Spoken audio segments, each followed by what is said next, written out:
there. So, I don't know very much about her.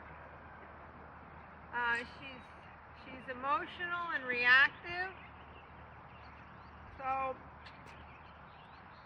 looking at her body, you see how it's kind of in a U shape? Like a hammock, her neck and her back. And then right there, you see how that shape changes as she lowers her nose? And I would see how her shape changes as she lowers her nose and pushes it out. So there's the hammock look, right? So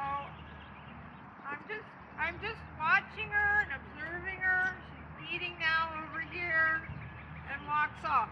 And the length of time she stood there before she wanted to move, that's something to observe. So I would say right now she sees me as the predator in the pen with her, and now she's trying to figure out, well, where are the safe places? So is it safe to do this? So it's just all observation. She might be eating, but it might not mean that she's actually grazing.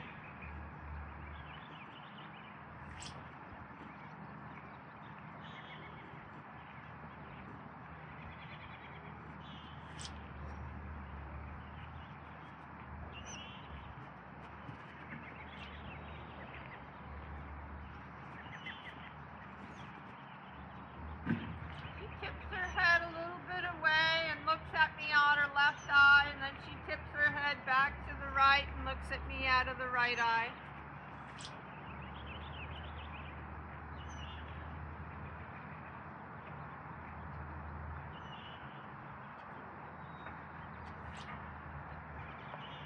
There she's looking at me out of her left eye and right between her legs. See how she can see me there?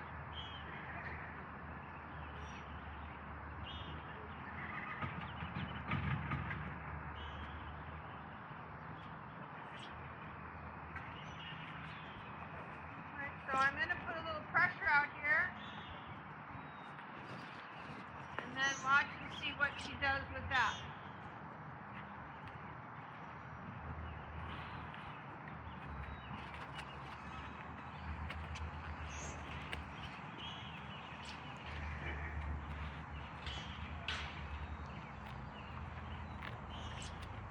So this might be telling me that she feels comfortable enough for me in this space with me that she could put her head down and eat.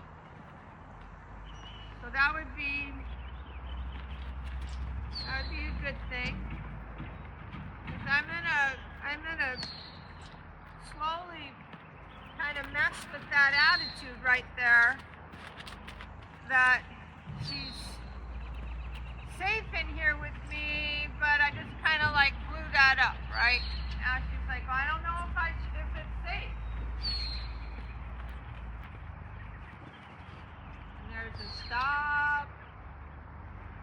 She was allowed to eat over here before, so she's checking out rules now.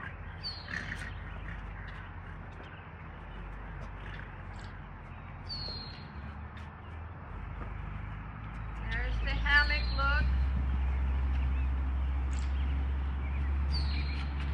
And now I'm gonna make her feet go, where before I didn't make her feet go, and she chose to make her feet go. And now I made her feet go, and you see the difference in her. When she chose to make her feet go, life was good.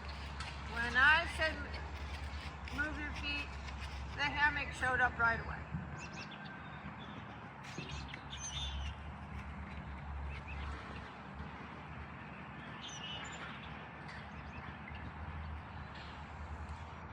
So now she stopped her feet all on her own, but we still have the hammock. We still have the upside down horse. So like I said, it's all observation.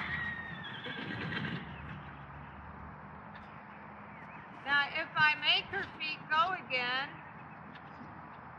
will she go like she did before? Will she go all upside down and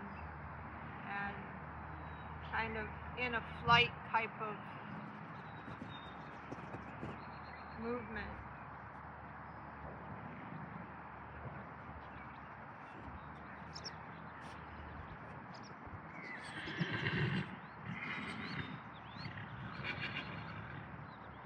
She stopped over there, but she hasn't licked and chewed yet.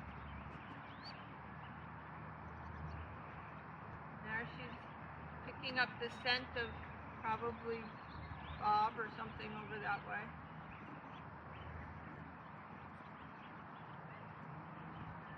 There goes the licking and the chewing. And then there goes the head down, back to eating.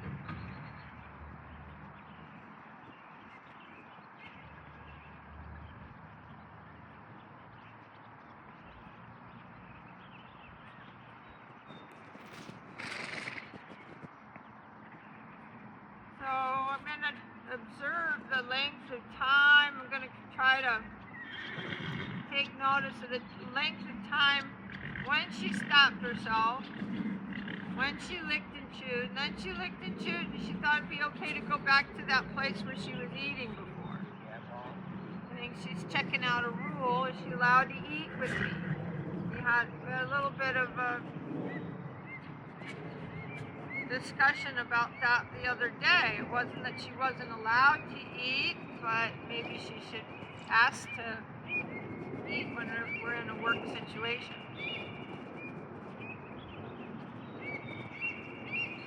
So, let's see if she can move off without getting scared again. I'm going to move her feet.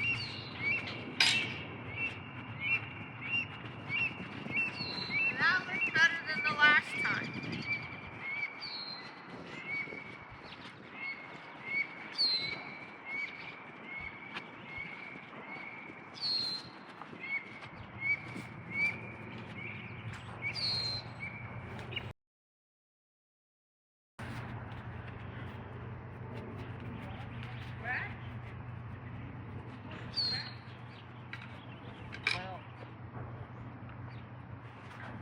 I put those poles out there to bring her head down.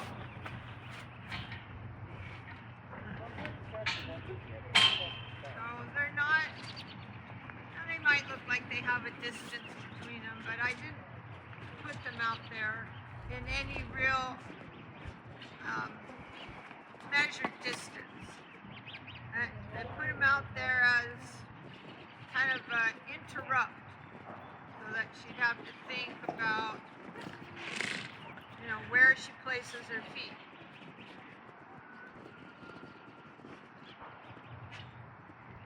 Okay, so here we go.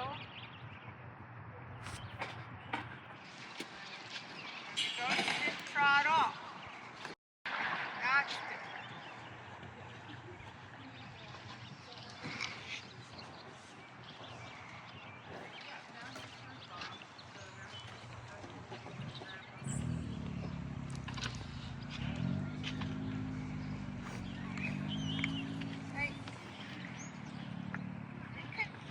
All sorts of ideas of what you think her training was prior to her being here.